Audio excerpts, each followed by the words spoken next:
আসসালামু আলাইকুম। সম্মানিত ভাইরা কেমন আছেন? আশা করি ভালো আছেন।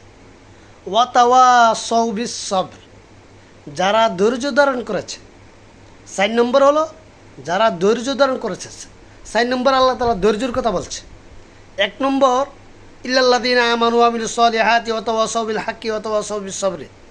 এই আয়াতের মধ্যে ১ নম্বর আল্লাহ তাআলা বলছে ঈমান, ২ নম্বর নেকামল, ৩ নম্বর দাওয়াত, ৪ নম্বর ধৈর্য। ৪ নম্বর আল্লাহ তাআলা কেন ধৈর্য বললেন?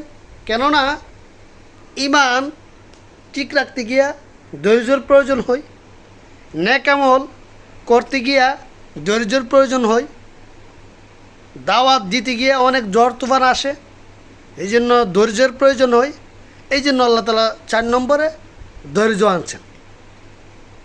আমরা সকলেই, আমি আপনি সকলেই যেন ৪ আমলের ভিতরে আমরা থাকতে পারি এবং ৪ আমল যেন আমাদের ভিতরে থাকে, এর উপর আমল করা, এই আয়াতের উপর আমল করার তৌফিক দান করুক। একটি একটি করে আমি সংক্ষিপ্তভাবে ৪টা আমল বলছি। ভাই ভিডিওটা ইসলামের জন্য শেয়ার করে দিবেন। আসসালামু আলাইকুম।